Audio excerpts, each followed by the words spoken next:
سنو، حضرت سالبہ بن عبدالرحمن میرے کریم محبوب علیہ السلام کے صحابی ہیں، غریب ہیں.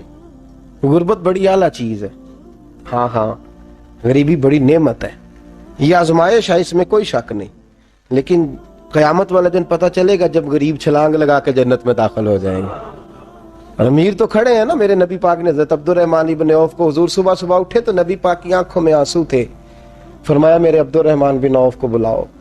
حضرت عبدالرحمن بن عوف آئے تو حضور نے سینے سے لگا لیا. نبی پاک کھول کے روئے. یا رسول اللہ، حضور کیا ہوا؟ فرمایا عبدالرحمن رات میں نے خواب دیکھی ہے، سارے جنت میں چلے گئے، تو پیچھے رہ گیا. تو پیچھے رہ گیا. میں کھڑا تیرا انتظار کرتا رہا، میں تیرے بغیر جا نہیں سکتا تھا. پھر تو آیا ہے تو تیرا سارا وجود پسینے سے بھیگا ہوا تھا. حضرت عبدالرحمن ابن عوف تڑپ کے روئے، قدموں پہ سر رہا. حضور میری غلطی. فرمایا یار تیرے پاس مال بڑا ہے، تجھے حساب دیتے دیتے لیٹ ہو گئی. تیرے بیگ کھل گئے، تجھے حساب دینا پڑ گیا، تو لیٹ ہو گیا، میں پریشان ہو گیا. حضرت عبدالرحمن ابن عوف نے 100 گھوڑا مال اوپر رکھ کے حضرت عبدالرحمن نے حضور کی بارگاہ میں پیش کیا.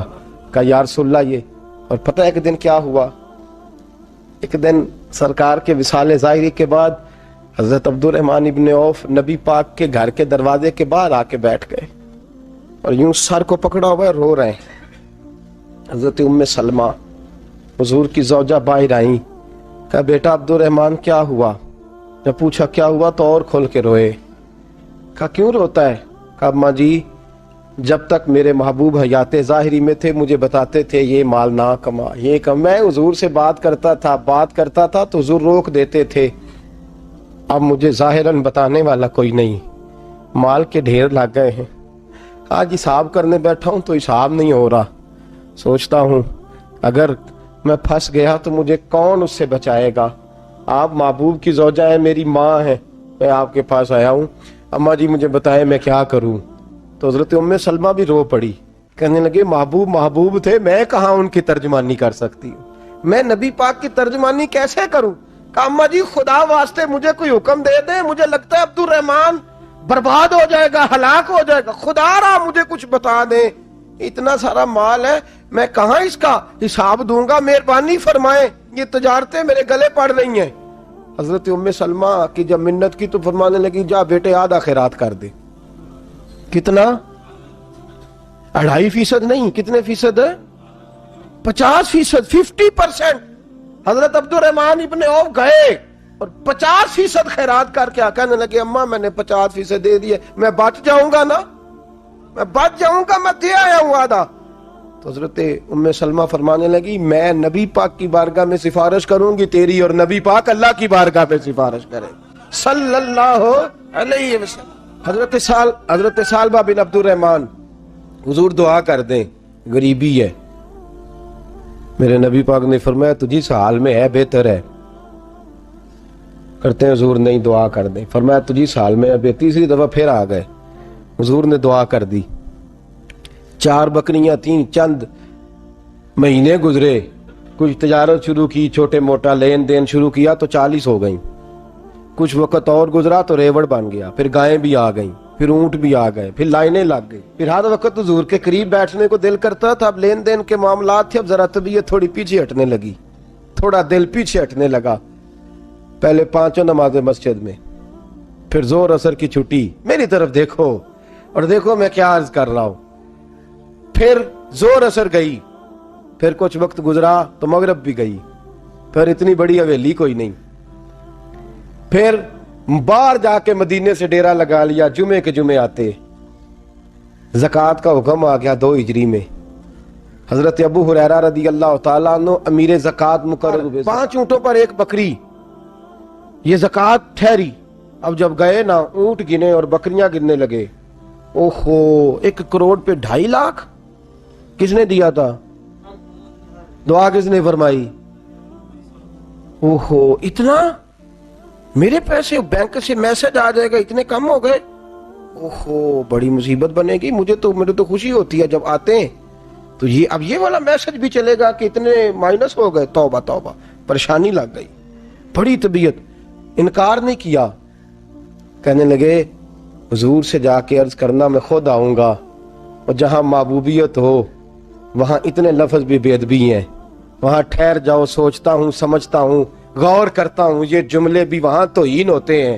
محبوب ہو اور وہاں انسان سوچ سمجھ کی بات کرے، وہاں انسان، بابا بلے شاہ صاحب نے کہا عقل آخ دی چگے نو سام کے رکھ، عشق آخ دے بال کے سیکنا چاہیے دائے، کہا جا کے کہنا میں آؤں گا۔ سب کی زکوٰۃ لے آئے، در رسول پہ آئے، حضور نے فرمایا پہلے سالبہ کی بات بتاؤ، پتا تھا نا پہلے سال، حضور اس نے کہا تھا میں آؤں گا۔ حضرت ابو ہریرہ کہتے ہیں نبی پاک نے ٹھنڈی آہ بھری، آہ ٹھنڈی، فرمایا ہلاک ہو گیا۔ اس کو کہا تھا نہ اس چکر میں پڑ، ہلاک ہو گیا، ہلاک۔ حضرت ابو ہریرہ فرماتے ہیں دو باریک باریک آنسوؤں کے قطرے بھی میں نے محبوب کی آنکھوں میں دیکھے۔ اپنا ہے نا تو دکھ ہوا، یار میرا اپنا تھا، یہ ہلاک ہی ہو گیا ہے، کدھر چلا گیا ہے۔ ان کو بھی بعد میں خیال آیا، او ہو میں تو غریب تھا، یہ آیا کدھر سے تھا، میں تو غلامی رسول میں آتا گیا تو رب میری عزتیں بڑھاتا گیا، یہ میں کس چکر میں پڑ گیا۔ آئے لائنیں بکریوں کی لائے، حاضر کی، حضور وہ میں نے کہا تھا حضرت ابو ہریرہ سے میں خود آؤں گا، حضور میں خود لایا ہوں۔ فرمایا محبوب نے مجھے تو نہ بتا، میں تو سمجھتا ہوں، میں نے کہا تھا تو میں آ گیا ہوں۔ فرمایا چل اٹھا، دوڑ جا، لے جا۔ حضرت ابو ہریرہ فرماتے ہیں انکار محبوب نے سالبہ کو کیا، لیکن آنسو ابو بکر صدیق کے بھی نکل گئے۔ فرماتے ہیں درد عثمان غنی کو بھی ہونے لگا، تڑپ مولا علی بھی گئے۔ فرمایا جا لے جا، نہیں چاہیے تیرے پیسے۔ فرماتے ہیں سالبہ نے ہاتھ باندھے، کہا محبوبہ غلطی ہو گئی، حضور مجھے، فرمایا تجھے کہا نہ تیرے نہیں چاہیے، نکل جا۔ حضرت ابو ہریرہ فرماتے ہیں جب نبی پاک نے رخ پھیرا تو صحابہ کی زبانوں پہ بھی جاری ہو گیا یہ تو ہلاک ہو گیا۔ کہتے ہیں مدینے میں قحط پڑ گیا، محبوب نے فرمایا بلال تو بھی آج لا، ایک خشک چھوارا حضرت بلال کا قبول ہو گیا۔ لیکن سالبہ لائنیں لگی یا مال کی، فرمایا جا لے جا، تیرا قبول نہیں ہے۔ فرماتے ہیں تڑپتے رہے ساری زندگی اور مال کو دیکھ دیکھ کے آہیں بھرتے رہے، لیکن کریم نے اس تجارت کو قبول۔ حضرت ابو بکر صدیق کے پاس آئے، سرکار کے وصال، حضور قبول فرما لیں۔ فرمایا ساری دنیا کا قبول ہے، جس کا میرے نبی نے قبول نہیں فرمایا میں کیسے قبول کر لوں۔ حضرت عمر فاروق کے پاس آئے، فرمایا نہ تیرا قبول نہیں۔ حضرت عثمان کے زمانے میں وصال ہو گیا۔ عزیز یاد رکھ، تجارت وہ والی کر جو تجھے نجات دے، اس چکر میں نہ پڑ جا جو تجھے الجھا دے، جو تجھے الجھا دے۔ قرآن مجید کی آیت آئی اقترب للناس حسابہم وہم فی غفلۃ معرضون، لوگوں کا حساب قریب آ گیا ہے اور وہ ابھی بھی غفلت میں پڑے ہیں، ابھی بھی 2 کے 4 اور 4 کے 10 کر رہے ہیں، حساب کا وقت قریب آ گیا۔ حضرت انس آئے مسجد سے، ایک صحابی مکان بنا رہے تھے، جھونپڑی تعمیر کر رہے تھے۔ حضرت انس کو پریشان دیکھا تو کہنے لگے انس خیر تو ہے، کوئی نئی آیت تو نہیں آئی؟ تو جناب انس کہنے لگے آیت تو آ گئی ہے، رب نے کہہ دیا کہ حساب قریب آ گیا، تیاری کر لو۔ جھونپڑی بنا رہے ہیں، محل نہیں، جھونپڑی بنا رہے تھے، ابھی دیوار کچی مکمل نہیں ہوئی تھی، ہاتھ جھاڑ دیے صحابی نے۔